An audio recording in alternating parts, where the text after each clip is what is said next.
I was livid. I screamed at them, what else are you lying to me about? I was so mad that I stormed out of the house, bawling, crying, probably my first panic attack. You like get into your car, you drive. Oh, I got on my motor scooter. I got on my moped and I pull away. I put on my helmet. Thank God I had a helmet on. I pull over into the gravel. I completely eat shit. My whole nose was smashed into the road. My knees were scarred for years.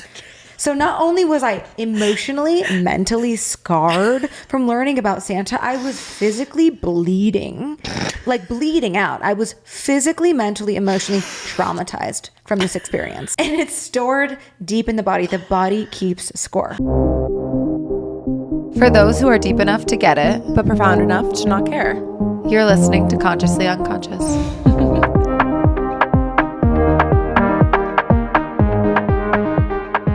I actually think I might be the one diagnosing myself though on the podcast this time. Go for it. Start strong. Because I have never peed on a pregnancy test and been so convinced that I'm pregnant. You've never peed on a pregnancy test and not been pregnant? Yes. And also the fact that it's negative is just so not convincing. Like I genuinely think that I'm pregnant, but I've peed on 3 sticks and it's negative. Yeah, sometimes that happens. People have babies in the toilet. But they usually don't take a pregnancy test. True. Like negative every time. And when I have taken negative pregnancy tests in the past, it's been, I've got my period. Well, how many days later are you for your period? I'm not late. Oh. I'm like 2 days out from my period. So it should be able to tell. Okay, talk to us in a week and a half. No, but I'm telling you, like, my boobs are so heavy, so much bigger. Slay. Go off. And this is actually the biggest symptom, okay? I get nauseous. I'm getting nauseous. Do you get nauseous in your luteal phase? No.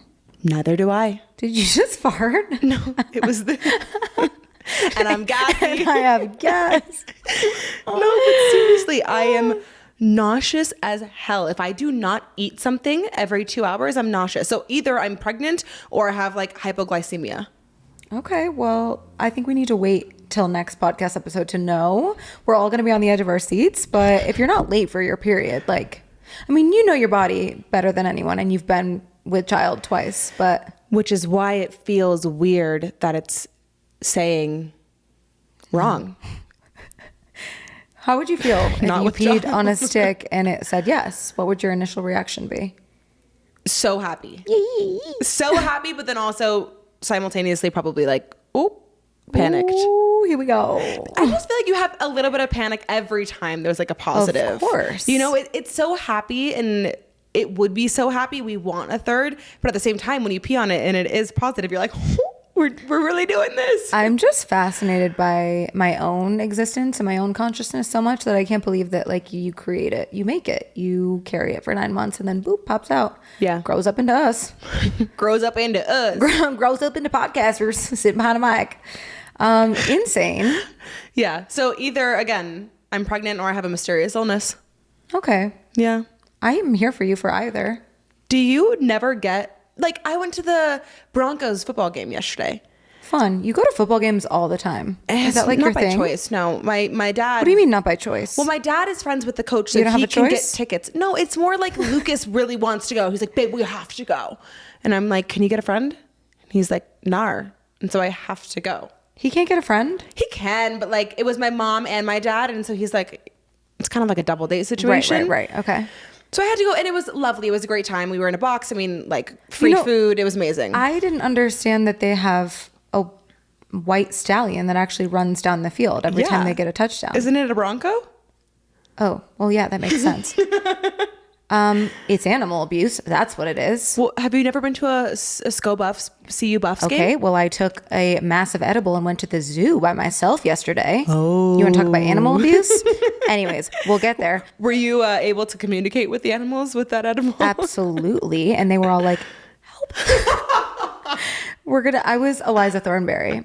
But go back to the football game. We'll get to me later. No, I was just, before the football game, I had edited the podcast for like 4 hours. And so I was, you know, that feeling when you like stare at a screen and you've been sitting down and and you're just like, cross-eyed, you're foaming from the mouth. Yes. You have vertigo. It's the whole thing. and I didn't eat for like 2 hours. And so I was, And so she's like, I'm pregnant.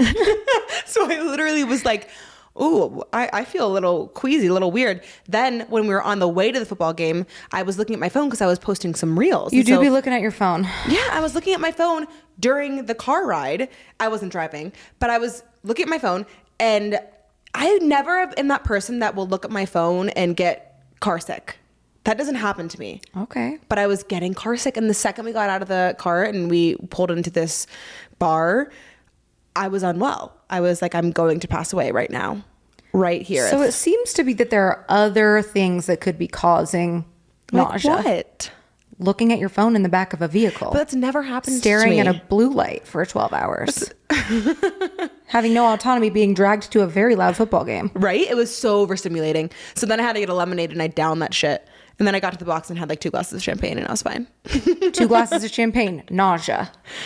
Yeah. And then when I got home, I started getting nausea again.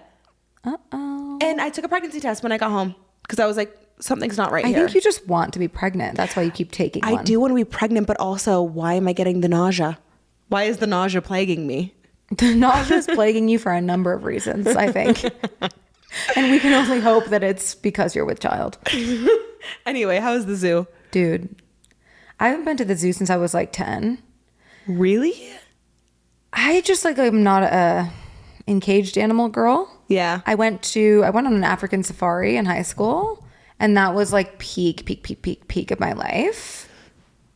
Zimbabwe, Namibia, and Botswana. Namibia. Honestly, people wouldn't even know if I said Namibia. People would be like, oh my God, I love that place in Africa. People don't know shit about Africa. It's massive. Yeah, went in high school, went on safari. It's just absolutely insane that we inhabit this globe with so many species that we don't understand, we don't know anything about. We think that we're apex predators, so like we don't really have to worry about it. What's apex? Top of the pyramid. So like we don't Got you. have people preying on us. Yet. Yet. The aliens are here. But I was walking around City Park, and I didn't realize that there's this point in City Park where you can like kind of overlook the zoo, and I saw elephants, and I was like, there's absolutely no way that I'm like coexisting in Denver with elephants right now. And you live so close to City Park too. Dude. And I'm like, these are just down the street from me. And it was in that moment that I decided to take the edible in my pocket and go to the zoo. And why did you bring the edible on the walk? Just because I figured that I might take it, because sometimes on my days off I'm like, well, what do I do with myself? You know, I've been begging for a day off, and now I get here and I'm like, And sometimes it's sad, but the only way you can really ground into like the present without thinking about the mountain of a to-do list that you have is by doing something like that. Yeah, well, here's the thing. I've been laying off the marijuana for quite some time now because it makes me a weirdo. It makes me absolutely strange. Why? I used to smoke a metric ton of weed back in the day, and then I just stopped. It wasn't a just stopping. It was it was Slow taper? Yeah. I mean, it took a couple what are those things called where people have to sit down with you and interventions. Yes. It took a few interventions. Anyways, you know, I've been dabbling here and there with edibles because I can control my dosage. And so I was like, this is the perfect day. I don't have anywhere to be. I don't have anything to do. I don't have anyone to talk to, right? Like if I have to talk to people, don't ask me to say words. I had my headphones in. So I was like, maybe I'll just take it and walk like 6 miles and just do. I show up at the zoo. I am invested. I'm invested.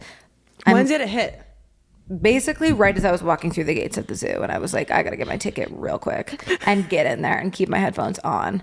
And at first I was kind of like levitating in, literally floating through the ether, and I was like, this is gonna be so fun. First animals I see, zebras. I'm like,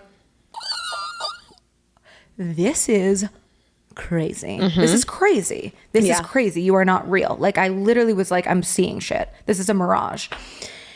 And then I go through the whole, these are amazing species. I can't believe they're real. What are they thinking right now? Are they happy? Are they having conscious thoughts? Are they, who are these people to them? People, other animals to them? Are they sister? Are they brother? I'm reading all the plaques. I'm learning a lot. And then I'm like, they're stuck. And then that flip switches. And then I'm like, oh, fuck. They're stuck in here. I'm reading, like, exists in forests, exists in grasslands. And I'm like, okay, so you're in a 60 by 60 barren cage. Yep. And you know what? Let me give the Denver Zoo some credit.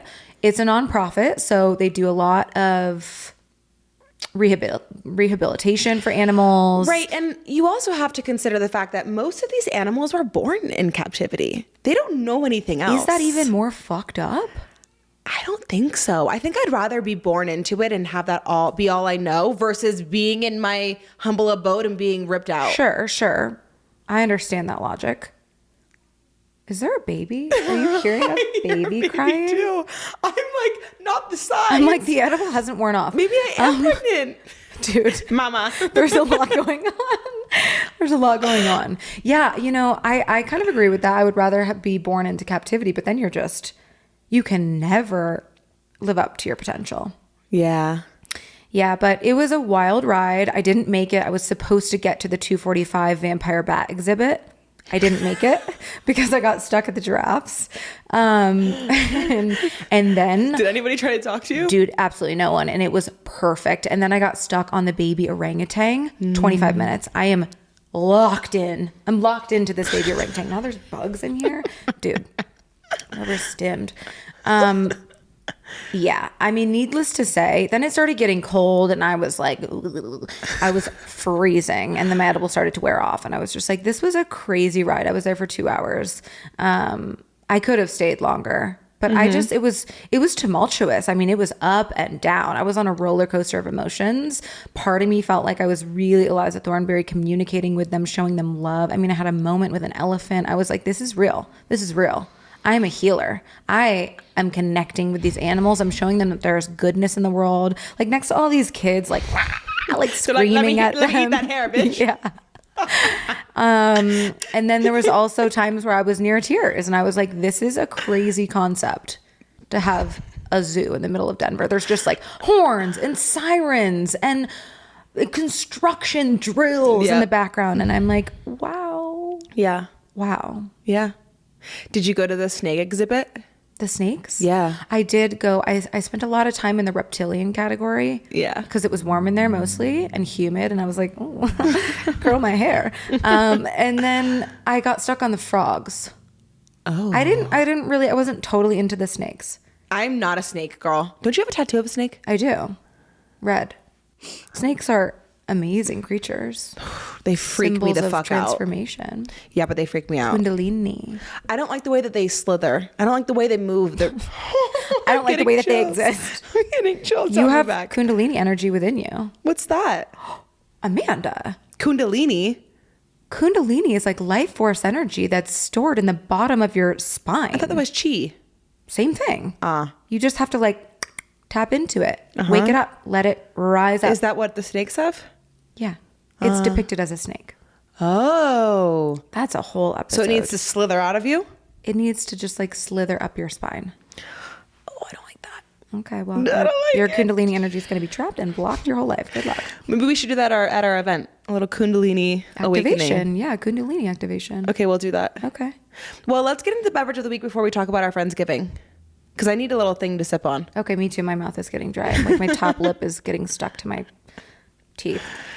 Okay, well, what should Gosh, I keep meaning to tell you we need to bring the keyboard here so we can really get into the one beverage. more thing for me to remember as I walk out the door. I can barely remember myself. Should I bring the guitar next time?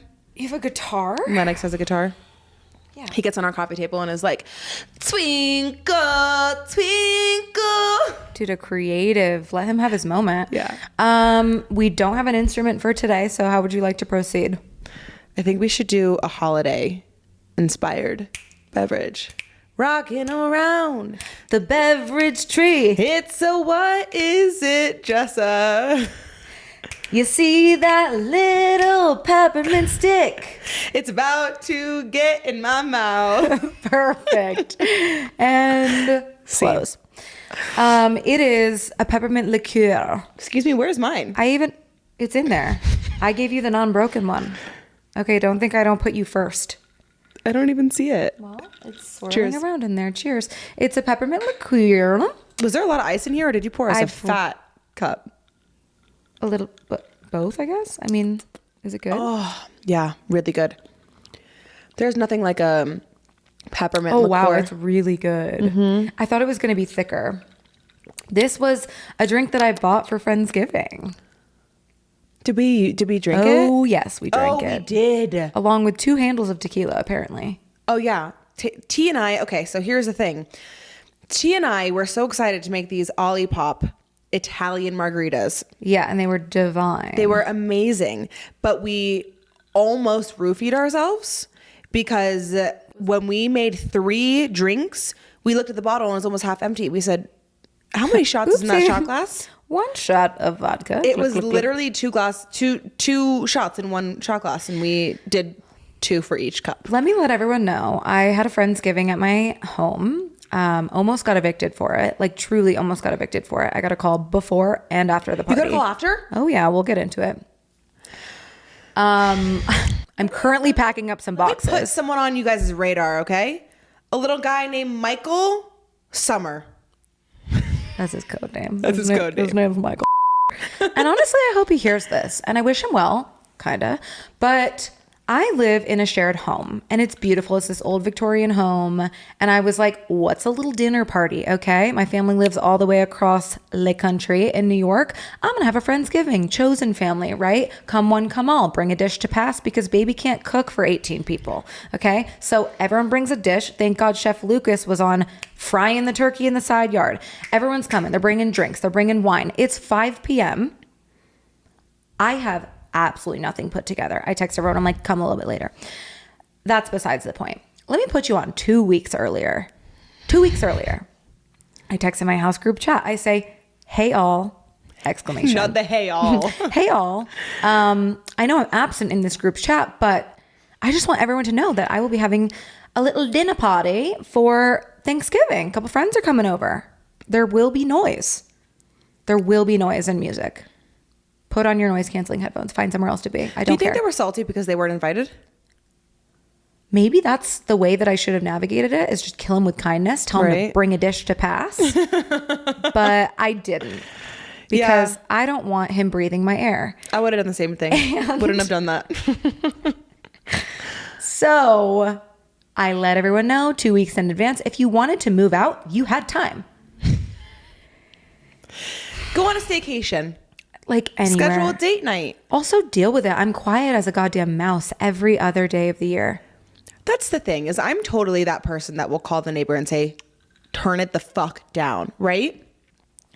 But at the same time, it's the holiday season. It's one night out of the year. My boy. Ooh. It's one night out of the year. And again, you are right. You don't throw parties every single week. And he even mentioned that on the phone call that you guys had. Oh, yeah, because I'm so deeply confrontational. It's a blessing and a curse. If you know me, you know that I will come for you. Yeah, so explain when he called you. So, okay, so I text this 2 weeks prior. I'm like, heads up, all. Everyone texts back, that's great, sounds great. Did he text back? Yeah, he texted back and said, no, great. I'm like, okay, great, got that out of the way. Beep, boop. Somehow the number of guests continued to increase, and I was like, this is about to be kind of a ripper. And then the day before my Friendsgiving, my landlord calls me. Not the one that died. There's a new one now. Let me clarify. And you know what? All power to her. She's inherited this massive estate and now has, 20 different tenants to take care of and is trying to figure it out. I want to give her some grace, but she's just trying to manage what's going on. She got a call from Michael Summer that was a complaint. Actually, not Michael Summer. Technically, it was Michael Summer's Polly Pocket that he lives with. It was his little partner in crime. Pocket. And they were ratting on me before the party even happened. They were little snitches. That is my least favorite type of person. The person's like, oh yeah, sounds great. I love that for you. And then we'll literally call and say, you need to shut that fucking thing down right now. You have to shut it down. Like the facade. I can't do it. So my landlord calls me and she says, I've been given notice about a party. And I just need you to know that there's a Denver noise ordinance. And I'm like, ma'am, first of all, don't you dare call me the night before I throw a banger, okay? Second of all, like, I let everyone know I'm just frustrated, okay? I'm frustrated. Yeah. I'm pushed to my edge. What do? I call Michael. I give him a fucking call and I say, jump on the phone, my guy, because You got some time to chat? you got to hear this from me directly. And basically I berate him into, No, I want to just tell the people too. Jessa, in a moment of confrontation, is so interesting to watch because she is fuming, smoke coming out of the ears before she gets on the call. And then when she's on the call, she turns into, yes, just wanted to let you know that like this is happening. And I was a little thrown off and I'm just honestly confused, but I would love to hear your side. Like, so. Kill him with respect. Yes. Kill him with respect. So like, I just want to hear you out and we're all one love. Yeah, I'm like, one love, one tribe. What's that Black Eyed Peas song that's like, one tribe, y'all. One love, one time, one planet, one race. It's all one blood, don't care. Yeah, I just start rapping one tribe. No, but like, I know how to compose myself. I know how to have a professional conversation. I know how to be forthcoming with my emotions, but also be like, okay, listen, let's just talk like human to human. That was low-key not cool. And also, where can we meet in the middle? I want you to feel respected in your space. But like, I let you guys know this is a holiday. We're gonna rage. But see, the difference is that I couldn't utter those words if I didn't mean it. No, I know. Like you can be I like, do mean it. I do mean it. I have to live there now and I have to see this guy. So I'm like, I do mean it. And I do want you to feel comfortable in your space. Like, the walls are fucking thin. Okay. So the party begins. And we're all just like having a good, grand old time. Honestly, New it really friends, wasn't that old loud. friends. No, it was loud. It was Was it? definitely loud. It was loud when we got around the dinner table. So like everyone comes in, we get around the dinner table and I basically made everyone introduce their dishes and I put on an intro song, whether that was Glamorous by Fergie, Sex With Me by Rihanna. I mean, everyone had like No Scrubs, TLC. Everyone was ours? had... Mine and Lucas's? I forget. Like, it was Black Eyed Peas, I think. I can't remember. But everyone got a curated song, which I was busting through in the moment. Like, brain was firing on all five cylinders. I was like, it was loud. Yeah, the DJ and you really So fun. But came this out. was at 8:30. And I get a text Yeah. from him at this time. And it says, be quiet, essentially. It's like, hey, forgot you about really need that. to like be the fuck quiet. And I'm like, I'm going to ignore this, okay? Because I'm just coming up on my drunk. We're all shouting out our gratitude right now. We're going around the table and we're sharing what we're grateful for and what we've moved through in this past year. And it's like a really wholesome moment. Yeah. And so I'm just like, I'm going to ignore that. And then if it comes to a later period in time where I get another text from him, I'll cross that bridge when I get there. The night goes on and I do get a later text from him at 1:30 in the morning. We should have sent Lucas and Jamie To just and go Ryan bring him up a there, piece or of pie. Ethan. Bring him a piece of pie. Talk to him man to man and say, listen, buddy, put your fucking noise canceling headphones on. Dude. Note to self, I can never live in a shared apartment ever again. No. When I lived in Rochester, when I moved home my sophomore year of college, I had an open investigation on my apartment from the police based on the amount of parties that we were throwing.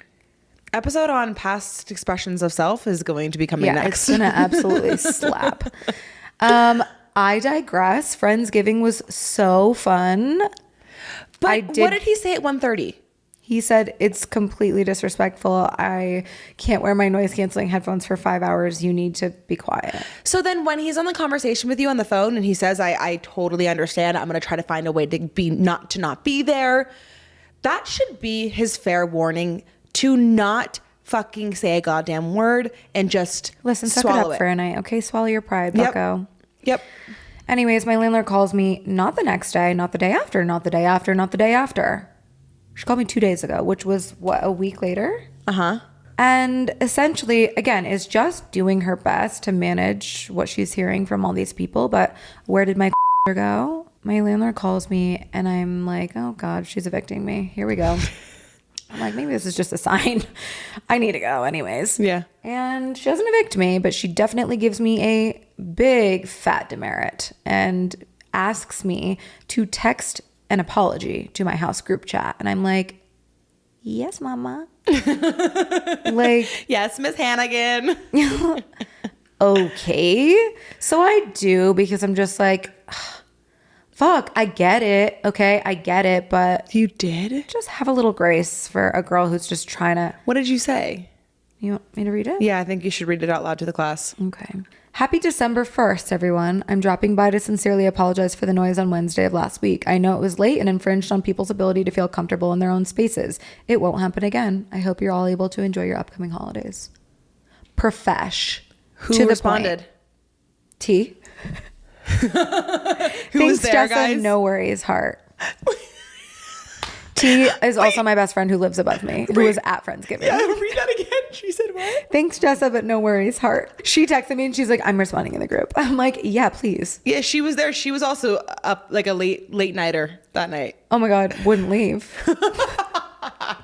Yeah, well, then we started. Doing whippets. We had tried. They don't put nitrous oxide in whipped cream. First of all, I've never done a whippet in my life. Stop right What? now. You brought a whippet? I brought whipped cream for the drink. Peppermint whipped cream? For legal purposes, we were not trying to do that. Okay. It was just funny, okay? It was just like a funny end of the night thing. I was cracking up. I've also we had never taken done a a couple whippet. of mushroom chocolates at that point, and I was like, what would happen if we just like zooted out all this whipped cream and then just like sucked in what was left in the canister? It was actually out of a movie scene. I felt like I was in Project like, X? Not Project X. What's that like? Polar Express, not Polar Express. Panda Hawaiian. Express. Oh, The weed fuck. movie. Someone who was listening to somebody screaming at their car. Come here. What is it? Nice. It's like kind of pink. It's peppermint. Give me a little in my mouth. Oh, whip it. Ooh, it's good. Ultra pasteurized. I did that to you. Do you remember when I did that to you at Friendsgiving? I did it all over you. No. Oh. What was that? Pineapple Express. Pineapple Express. What's that though? Oh, it's with James Franco. They're just like Where all the fuck like is James Franco? I don't know. I wish he was next to me. I forgot about that man. I didn't. I think about him often.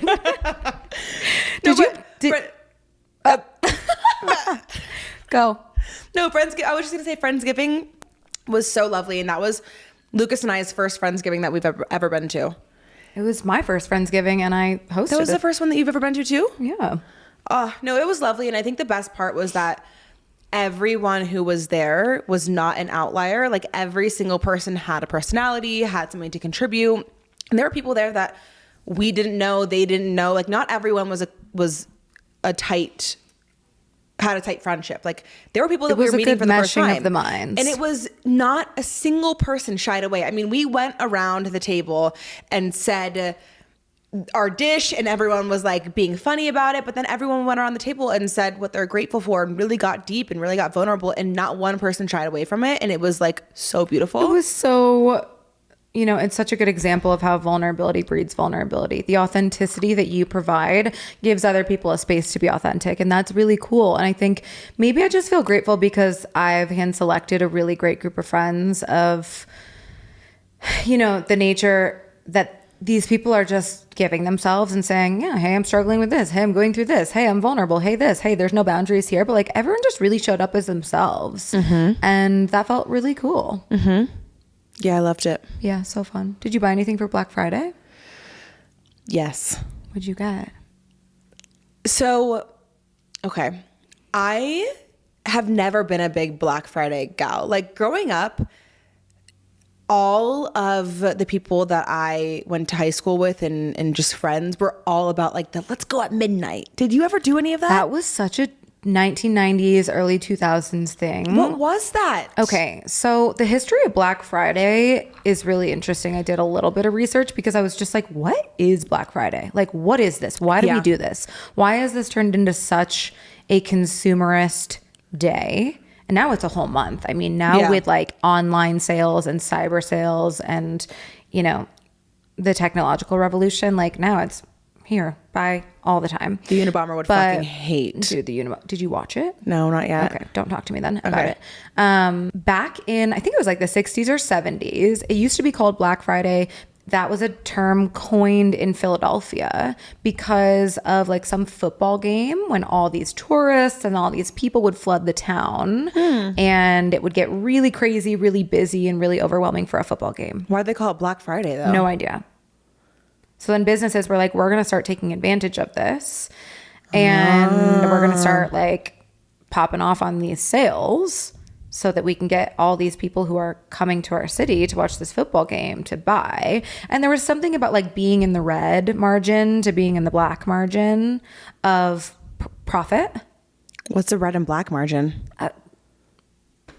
Okay. I know just enough to get me by in this story.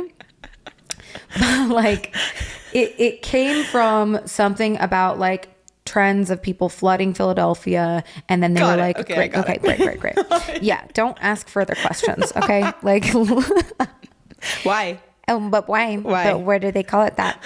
And then in the 1990s and the 2000s, when cyber shopping, online shopping wasn't a thing, people were like blasting these crazy deals. Remember that when people were like sleeping outside in tents outside 100%. of stores, people were dying in stampedes, people were like getting in physical altercations over limited products. I mean, this was intense and insane just to get what, a $200 TV? Yeah. And now TVs are like $50.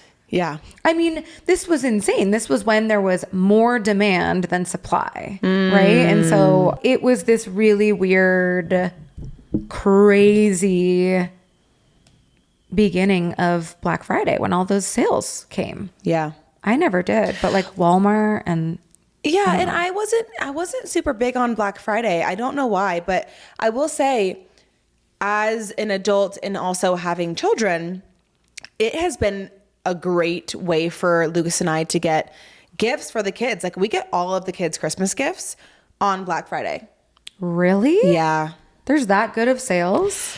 It's not even about the good of the sales, is that we're just buying so much in one go that it feels like it's less because there are a bunch of different It feels like sales and productive deals. You know what I mean? to Yeah, do it all feels at once. Way more productive. There are good. I mean, I got everything from Amazon. Literally did not go to anywhere else. I got it all from Amazon. I know. Oh, I know. Shamer in the comments.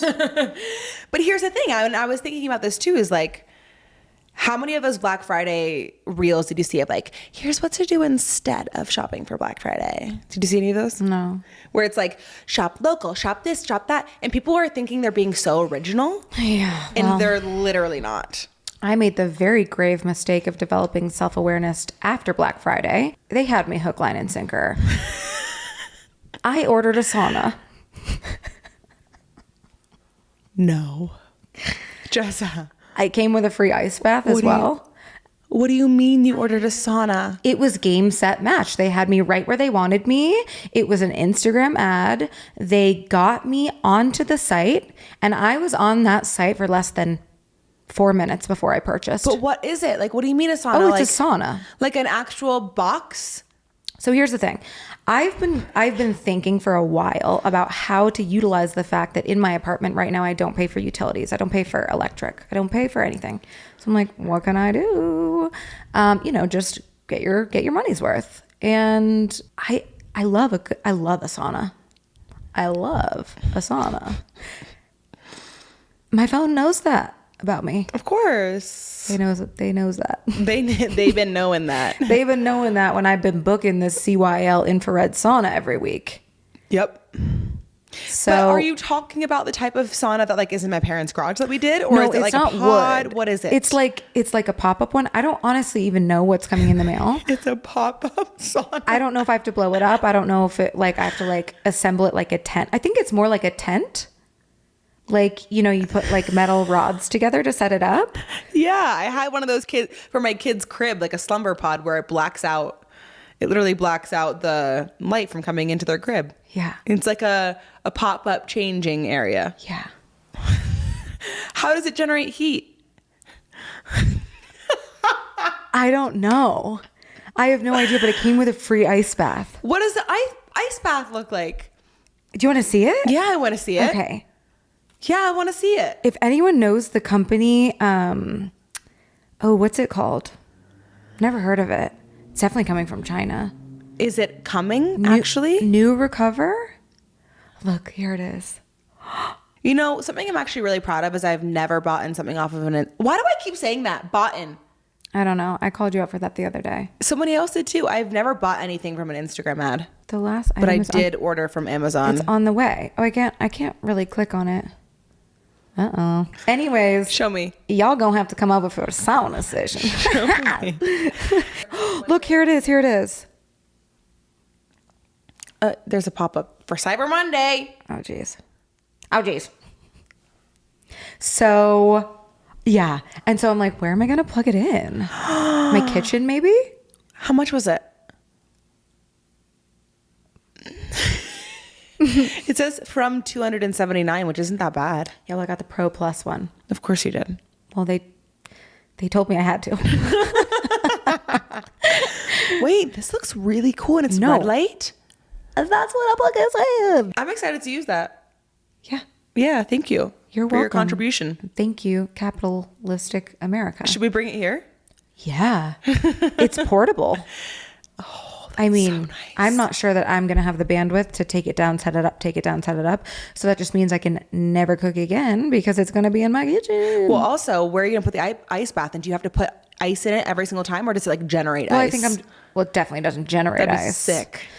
I didn't pay that much for it. But I think I'm just going to leave it outside. It's cold enough where like it will stay outside. But I have it that covered. Yep. It's going to be perfect. Yep, right there. It's perfect. It's going to be perfect. Are you going to do it every morning? I'm going to dunk my head under it every morning. It's just interesting that the holidays have turned into such a consumption hole. Yeah. No, and going back to my point was, here's the thing. I think if you are going to be a participating person in society, you live in the United States, at some point you have to pick and choose your battles. And if I know one thing from being in toxic diet culture and swinging so far to holistic health where I'm only eating clean, I'm only eating these one things, I'm only shopping organic, like I know that that's not sustainable.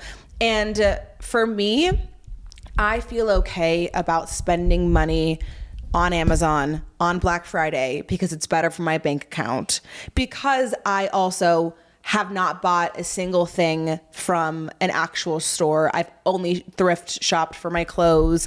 You know, I don't consume on the reg. Like, I'm not a big shopper in general. I think, again, if you are somebody who is a conscious person and you know, like, child labor is a thing and terrible work environments is a thing. Like, all of these things are real. You know this. If you buy from Shein, that's where I draw the fucking line. Yeah, no, I've never bought anything from Shein. Yeah. But I hear you. I hear you. The thing is like, I would drive myself crazy if I was trying to be completely like 100%. Like, I'm just not at that point in my life where I can completely boycott things. In that way, I almost just have to like pick and choose. You know, I'm going to shop sustainable the entire year, but I will be buying some things on Black Friday because truthfully, like, we're just not at the place where we can be ballin' and shop at the places that are like expensive, you know? Whatever helps you sleep at night. I'm kidding. You're making good points. I mean, that's what it pushes you into a corner for, is that they make these price points so accessible that is what people can access. Yeah. And people, you know, what really bothers me is when I'm scrolling through Instagram and there's all these gift guides and there's just like, I wrote that down on the outline. It's just gift guides conveniently put out before Black Friday and Cyber Monday. Well, I just don't really appreciate the fact that everyone is trying to get someone to feel like they need to. I mean, it's as simple as that. Everyone's trying to get someone to feel like they need to buy something. And so that they can make a buck, by the way. Yeah, sure. It's all these affiliate links. It's all of these things. And it's just like more. Everything is being shoved in our faces of more.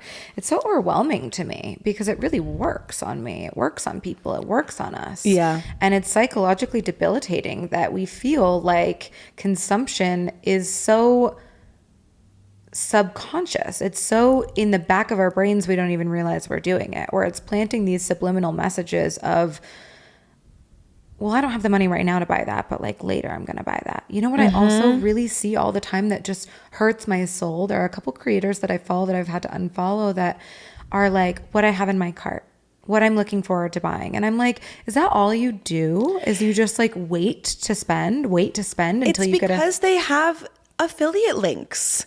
That's what it is.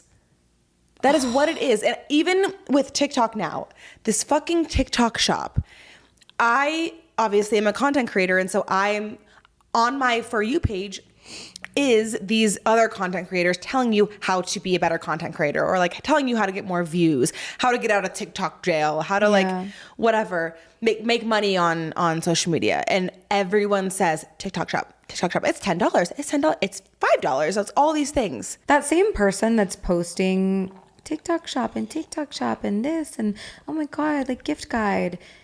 You cannot sit there and tell me that you are against global warming and you're like, oh my God, the planet and this and this. Yeah. Do you understand that all of this stuff produces an extreme amount of waste? Do you understand that your contribution to climate change, like, what's your ethos? What's your ethos? And also too, how is that so backwards? This is also getting into a conversation about why people have platforms and how anybody can have a platform these days. We're not going there today. I know we're not going there today, but I do want to say one thing, is I feel like so many people who are on the TikTok shop and telling you to start posting about TikTok shop. If you're, somebody thinking about getting into affiliate marketing, all these things, it's like, for why? What is your ethos? If you really fucking love the product, by all means, share about it. But if it doesn't go in alignment with your ethos, why the fuck are you posting about it? Yeah. I think that we're just being shoved these messages down our throats that, especially around the holidays, you are only a sufficient partner, a sufficient friend, a sufficient daughter, sister, brother, if you purchase someone a good gift. Yeah. And gift giving goes way back into ancient cultures, ancient religions. I mean, think of the three wise men in Christianity. Like, gift giving is a very traditional. The three wise men? They each bring a gift. Oh, I don't know the story. Well, I fell asleep in confirmation. Yeah, it's a Christian thing. I don't know either. I mean, that's like I'm not very well versed in Christianity, even though I grew up Catholic. But you grew up Catholic? Yeah. I mean, it was very loosely Catholic, but yeah, I grew up in a Catholic household. We went to church every Sunday until I was maybe 10. And then my parents were just kind of like having their own identity crisis with religion. Yeah. And started to be like, do what you want. Did you get confirmed or did communion or anything like that? I had my first communion and I did my confessional, which I remember was so scary. What's a confessional? When you go and you sit in this tiny little box and the priest is on the other side of the screen and you have to your confess sins? something and tell them their sins. What did you tell them? That I bit a girl on the bus. I bit her finger and she bled and I couldn't ride the bus for 2 months. No, it was crazy. It was evil. Charlie bit me. Charlie bit my finger. That was me before that viral video even came out. I would have fucking chewed Charlie's finger off. What was I even saying? Oh, gifts. Gifts being like such a historically traditional thing to give. That's not what's incorrect about it. It's just that your worth now is dependent on the type of gifts you give. And even, we did a conversation about love languages and gift giving being one of the love languages. And that's kind of just such a write-off to me. But I think that the most meaningful gifts that I've ever received are handwritten letters, are pieces of art, are thoughtful things that someone didn't have to spend money on. Like this relates to so many topics. It relates to our money conversation too. You don't need to spend extra money, spend X amount of money to show that your gift is worthy, to show how much you love someone. Just remember that when you're purchasing. Well, yeah, because it's like, at what cost? Are you going to put yourself out to show people that you have status, to show people that you love them? It's not even to show people that you have status. To show them that like they're valuable and worthy to you as a person in your life. I don't think that there is a price tag to love in that way. I don't think that a single gift can show how much you love someone. If anything, I don't think it shows that you love them at all. I think that the actual genuine, meaningful connections, like you mentioned, of here's a handwritten letter of 10 things that I love about you specifically. Or if we want to talk about spending money, I know that you have been so into this specific thing, and I went back to that store and I got it for you. Yes. Thoughtful. Or I was traveling, this little tchotchke reminded me of you. Yeah. Here it is for you. Like the idea behind gift giving for me has always been rooted in how well do you know that person? What do you love about that person? Giving a gift in that way. But to be honest, I've kind of been a terrible gift giver. Really? Terrible. You know, I think that something that I've been trying to be better about is just being a thoughtful person in general. I always in college had a lot of, don't be putting that in your mouth on the mic. Why did you bring a peppermint stick if you didn't want it to be in my mouth? It was just for like aesthetic purposes. I didn't know you were going to suck on it. Okay, I'm done. Something that I've been trying to be better at over the years is being more thoughtful. And I always used to have all these friends that were like very, very thoughtful. They would remember things, even just in college, like, how did your test go? Oh my gosh, your parents were just here visiting. When are you going home again? Like, just these moments of I would tell them something and they would bring it back up. They would think about it. They would remember. It's the best type of person. Super, super kind, genuine people. And I just remember being like, I'm not like that. I'm not like that. I'm not thoughtful, I don't think. I'm kind. Why do you think that is? I'm generous because I'm just distracted. That's what I think it is. I'm distracted. I'm caught in my own window of perception. I'm caught in my own world. Totally. I'm caught in my own What does that say about us? That we're narcissists? I guess we wouldn't be having a podcast if we... I don't know, dude. But I will say, I have seen a massive change in myself once I had that, right? Like the first step to change is awareness. Yeah. It's literally like, hi, my name is Jessa and I have a problem. Yeah. And I now can have such forethought of how to gift give because I'm just like thoughtful about when someone's birthday is and I can plan ahead. Yeah. That's what makes a good gift giving is when you have that idea in mind of months before. So when you just pass something, like you just pick it up or you think of them or it just like comes up. Yeah. Lucas is a really intentional gift giver, like one of the best gift givers that I've ever That's a good compliment experienced. for someone. Oh, he's the best. He's always given me amazing gifts. And so I think it's also like I have a lot to like live up to in a way. Like I have to like, it's not a competition, but like I want to also be a good gift giver. But I also think that it's because I would so much rather the flowers, the handwritten letter, the take me to a comedy show, like an experience. I would so much rather an experience or something that just tells me how much you love me versus an actual material good. I don't think I'm motivated by like material. Yeah. And so I think that's where we need to decenter people's motivation. That's away from material. Yeah. Well, and I think it comes from a place of knowing, it comes from a place of being so in touch with what you value. And I think that before you can understand what you value, you have to decipher between need and want. And I think it's really loud on social media. It's super loud on the internet, Black Friday, things in your inbox saying, this is what you need. Try rewriting that narrative in your head. Oh, this is what I want, but it's not a need. I am happy without these things. And I think that it does take that awareness of first being like, what do I need? What do I want? Am I okay without these things? You realize that you are. And then I think you kind of become more detached from material things. Totally. And not just like, what do I need versus what do I want? But if I want it and don't need it, why do I want it? Yeah. Why? What void is this filling if I want it? Because we discussed this on our Saturn return episode. Like a lot of times when we want something, it's because we fear not having something else. And a lot of times when we want something, the baseline of what we want is peace, joy, love, happiness. If you want that new shirt, it's because you think it's going to bring you joy and happiness. If you want that sauna, it's because you think it's going to bring you joy and happiness. And maybe sometimes those things can assist in producing an environment or a situation where you feel that.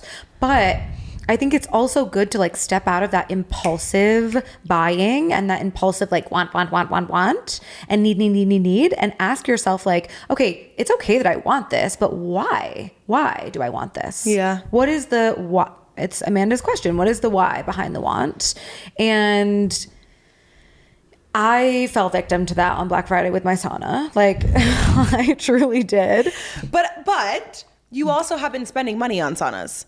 Going to the sauna. Yeah. So why not just take the commute and take the like extra expense out of it and just buy one? My car window got fixed. But they came a second time. Oh yeah, and so the last pod that you listened to, if you listened to the last one, you heard about Angelo and how he came with the wrong size glass and I bitched him out. But I didn't actually, but I digress. Charles shows up the morning of Friendsgiving, actually. So like a week later, brought the wrong size glass again. I was silent. I had no words to say. I was like, okay, I'm going to need my keys back right now, Charles. And finally, 2 days ago, my glass is fixed. thank God. Bless. Did they compensate you in any way? No, I actually got charged more. No. $250 more because they had to order special glass. You should have said I'm not paying that. You guys fucked up twice. You betcha. I tried. They And even Violet gave said me. no? Yeah. Well, now I talked to Kristen, who is the manager. I was on the phone with Kristen for a while. She did what she could. She gave me a discount. She gave me free windshield wipers. She gave me $100 off. I mean, she did what she could. Did you not have windshield wipers? No, I did have windshield wipers. She just replaced them. Anywho. And they were the right size. I don't know. They might not even work. I haven't tried them. Do you feel the pressure in holiday season to give people gifts? The only people that I feel the pressure to give gifts, who are the people who want them the least, are my parents. Only because they've given me so much, and my brother too. Like, I love getting my brother a gift and I love getting my parents a gift because we're all so giving to each other. But those are the three people who care least. Yeah. They're just like, let's just hang out. We don't need anything. But I want them to feel so special that I'm always like, wanting to find an item that really reminds me of them. It's not necessarily about how much I spend on them, but that's where I feel pressure, where I'm like, I need to get my family really good gifts. My friends, one year I did like hand painted cards and gave everyone a hand painted card. Cute. And that was like a fun craft for me. I don't know, like I'd rather just like throw a dinner party Yeah. somewhere not at my house. Yeah. About that. I've had partners in the past where we decide on doing gifts, we decide on not doing gifts. Like, I don't really care. I would love a nice piece of jewelry from a partner, but like, Yeah. I don't really care. I feel like it's on my mind because I think when you get married and then you have kids, I think that there's like this laundry list of people that, you know, when you're younger and when you get into college and you kind of become an adult, it's still just your immediate family who you're like, Yeah. I have to give gifts, my parents and my two siblings. But like, then like your brother gets married and then like you have in-laws and then Oh, they the have list siblings. goes And then on. it's like, where do you draw the line with who do you give gifts, who do you don't? Yeah. That's why I feel like Who do you don't? Who do you don't? And that's why I feel like at the end of the day, it is so much better to just like send them an edible arrangement. Yeah. Those are expensive though. They are. They're probably like $70, huh? At least. Okay, don't do that. But like, send them a handwritten letter. Send them a pie. Make them a pie. The concept of Santa Claus is also insane. This is going to open some wounds for me, but I'm willing to go there. Okay, let's do it. I fucked with Santa Claus heavy. Amanda, you have no idea. Were you outside with the binoculars looking at the You reindeer feet on this roof? Have no idea. I wrote him letters.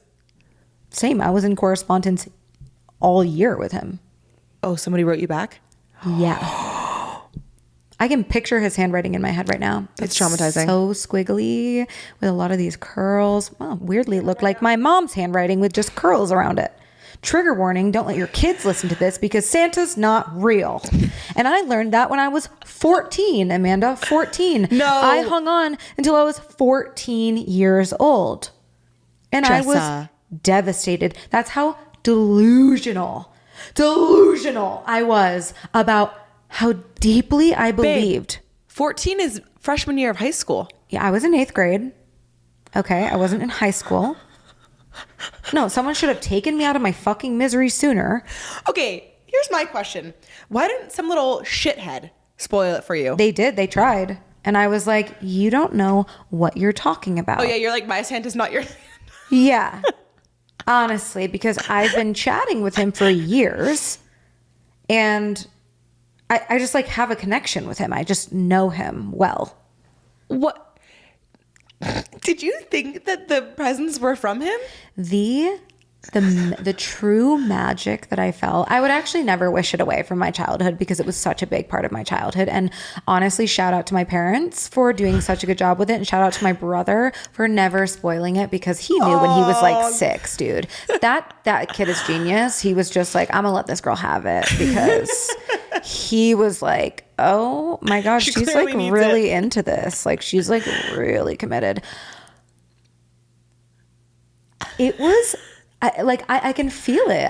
It's almost like I'm tripping on mushrooms. Like the most magical feeling in the world was Santa Claus and that time of the year. And just like the aura that he provided for the house and setting up for him. And just like weeks prior, I was like, I can feel him. I can feel him. He's near. That was my first sign of clairvoyance. He's near. Yeah. And I have so many fucking questions. okay, well, I used to have a lake house and we would go there every summer. So this is the dead of summer that I'm finding out. So I had like just turned 14. I was between 13 and 14. Summer between 7th and 8th grade. And I had a motor scooter. Did you have your first kiss before you found out that Santa wasn't real? Surely. 100%. With Tim Bay. He resurfaces. And surely Tim Bay didn't believe he was real. Yeah, he said, I gotta get out of here. I went up to my father, God bless that man, and I said to him, because I was at a sleepover the night before, Amy Hoffman's house. Her older sister, Laura Hoffman, came downstairs. Santa got brought up. I was still a firm believer. Everyone else was not. And she was like, you gotta give up the shtick. Like, he's not real. And I was like, why are you like the 15th person that's told me that? And like, you're old and you kind of know you're in like high school. So I was like, I gotta just like check with my parents and then I'll let you know. I rolled up to my dad the next day and I said, Dad, tell it to me straight. Is Santa real? And his response was, we need to talk to your mom about this. And I knew. No. And I just bust out crying. No. I was livid. I screamed at them, what else are you lying to me about? I was so mad that I stormed out of the house, bawling, crying, probably my first panic attack. You like get into your car, you drive. Oh, I got on my motor scooter. I got on my moped and I pull away. I put on my helmet. Thank God I had a helmet on. I pull over into the gravel. I completely eat shit. My whole nose was smashed into the road. My knees were scarred for years. So not only was I emotionally, mentally scarred from learning about Santa, I was physically bleeding, like bleeding out. I was physically, mentally, emotionally traumatized from this experience. And it's stored deep in the body. The body keeps score. Questions? What did your mom say? She tried to pull the whole, like, he's alive in spirit. And I'm like, who was fucking corresponding with me? See,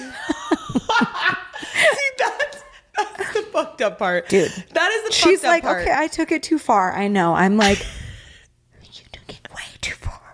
Because you would write letters to him? Amanda. My mom still has them. We're going to have to pull them out of the archives. Have to. Whew, I'm getting sweaty. We have to pull them out of the archives. Do you See, wanna- my mom did something similar with me with a fairy. I had a fairy. Tooth? No, just a fairy. That's cute. I had a fairy when I was like a fairy godmother. 7. I was 7. That's so legit. Yeah. And I had a fairy, and then like I obviously knew Pagan it was lore is real. Excuse me? Pagan lore is real. Yeah, I totally had a fairy. My mom got these sparkly circular canvas cards that she would write the letter on. It would be underneath my pillow in the middle of the night. So cute. I would write to the fairy, and I think it was beautiful because it was a way for me to like tell my mom things through the fairy. Do you know what I mean? She was your outlet. Yeah. That's a great strategy for a parent. Right? And so I had the fairy, and I definitely did write letters to Santa Claus, but I knew at like 9 that Santa was just a fraud. Okay, well, how did you find out? I don't even remember. I think it was just one of those things that like everyone You goes just had through. emotional intelligence? Okay. No, I mean, here's the thing. I wasn't in correspondence with him. I wasn't receiving Yeah, letters. you weren't one of the chosen ones. No, dude, the thing that really gets me is how manipulative that is. There's a lot to unpack there. It's like losing a friend. It's grief 101. I actually am getting choked up. Can we move on? I never believed in the Easter Bunny. That was just Yeah, so a far huge bunny hopping around. Like, Yeah, no. a huge man that At fits least- through chimneys. Okay, well, I was fine with the fact that maybe he didn't actually come through the chimney. Oh, you thought he was like Came through the front door or something. modern. Sure. You know, in the Netherlands, they have a black Santa. Really? It's something. Isn't the Netherlands a predominantly white place? Yes. Well, also in Australia, they have a surfing Santa. Okay, He's well, that's in a just bathing like suit. that's just like an advertising. No, he's literally in a bathing suit. Yeah, that's advertising. No, it's their Santa. There's a tradition. No, it's their Santa. There's a tradition in the Netherlands, and he's called something completely different. He's called like Santa Claus or something. I don't know what he's called. No. Hold on. Let me look it up. Of course, you know the Santa lore. Yeah. I've also been in cahoots with a few Dutchmen. Oh, true. Sinterklaas. Sinterklaas? And Sinterklaas comes down the chimney with all this ash on his face. That's why. But it's like getting a lot of pushback nowadays because it's like right. not a good look. If you're from the Netherlands, you need to speak out on this. Oh, no, I have direct contact. Oh my God, should we call him? Should we call him live? Let's call him. Come on. Is The it the one ring time on I need WhatsApp? you. Yeah, isn't it annoying? Yeah, how many times does that happen where he doesn't answer? Never. Okay, I give up. Text him. One thing I do want to mention in terms of gift giving is something that I feel like has helped us as a family, especially parents. If you're a parent listening and you're like, what the fuck do I get for my kids? I don't want to just give them a bunch of shit. I don't want to be a mass consumer and literally just consume things that I don't need. Also with kids, it's like, do you remember most of the gifts that you got growing up? A few key ones, Right. but no. Right. And so it's like, again, what is it for? Is it just to show that you have a bunch of presents under the tree for like show of it? Or is it really because you want to do something beautiful for your kids and you think that it's going to be meaningful? And so I think one thing that we got for the kids for their first birthdays actually was little gold baby bracelets. Cute. That they could just keep for forever. Keep for pass forever. down, like it's gold, whatever. 1 ounce of gold in the market right now, which is about the weight of a pencil, is worth over $3,000. If you know, you know. Mm-hmm. But the other thing that's been really helpful is to think about like the 3 E's. So something that's educational, something that is entertaining, and then something that's experiential.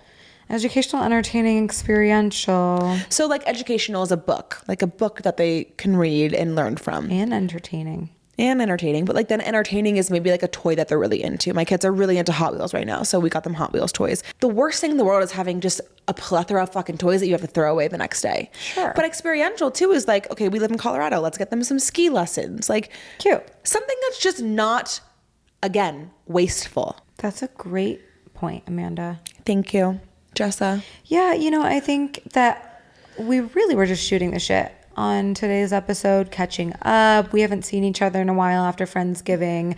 I needed to tell you all the lore about what was happening in the household. But mostly it's just a reminder, again, around this holiday season, just to like question things. Start to question what your beliefs are, yes, in terms of like what you're celebrating and what your traditions are and what you're carrying through in your families, but like why you're doing the things that you're doing. That's what this podcast is about, is considering and thinking about like, oh, how am I consuming? How am I acting? How am I behaving? What can I become more aware of? And I think gift giving and purchasing and like consumerist mindset around the holidays is like really amplified because it's supposedly, or it makes you feel like it's a judgment on your character based on what you spend, based on what you buy, based on what you give. And so it's just a reminder here through all of the jokes, through all of the trauma around Santa, through all of the things that like, just spend quality time with good people you love and remember that you can give gifts of not leading your children to believe that Santa's real until they're 14. No, but actually, you can give gifts that don't have to break the bank. You can give gifts that are sustainable, experiential. You can not give gifts at all if that's what you choose to do. You can change your traditions. You can, I don't know. Just, You know what the best present is? Presents. We finish each other's Sentences. sandwiches, but... Oh. We finish each other's Sandwiches. That's what I was going to say. Oh. But tell us what you want to hear. Tell us what you're liking. Tell us what you're feeling. We feel like you're on the couch with us hanging out and we love you. And please leave us a review. I'm not going to ask again. I will ask again, but Happy holidays. happy December. Wait, he answered me. Oh, wait, he called me back. Call him. Okay. We're getting the information on Santa Claus. You answered. I literally just said I was going to hang up on the last ring. I can't hear him. Hello? Okay, you're live. Hi. Can you say hi to the people really quick? I need crucial information right now. Tell me. Okay, we're talking about holidays and Christmas, and I said that I know a tradition in the Netherlands about Sinterklaas, but it's getting canceled, but I need you to tell me everything about it, about where that came from and what the lore is. what the lore is. It's quite a question to ask. Okay, just give me like the spark. Give me the spark notes. Well, I think this. Let me turn this off. The ascension of it is that Santa Claus has green little helpers, and Saint Claus in the Netherlands has brown helpers.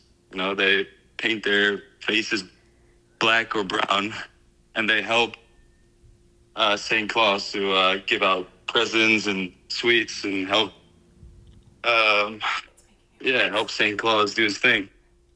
And I think the problem is that it reminds of like slavery and colonialism and stuff like that. And I can see that too. So I was just trying to give some lore on how different cultures have different I actually celebrations. have a question. Okay. Wait, I need you to... You need to be on the mic. Yeah, to be on the mic. When did you stop believing in Santa Claus? Oh, jeez. probably when I was like 8 or 7 years old. Okay, same. Jessa's going to tell you when she stopped believing. No, I'm not going to tell anyone when I stopped believing. That's fucking embarrassing. I stopped believing in Santa Claus when I was 14, and it's still traumatic to me, okay? And I don't want to talk about it. 14, wow. Yeah, 14. Yeah. She lost her virginity in the same Thank week. you. Yeah. Yeah, and then I had sex the next day. Okay, let me call you back later. I just needed your Santa Claus on the podcast. We're about to wrap up. Okay. Good Thanks. luck. Thanks, bye. Okay, bye guys. Love you, bye.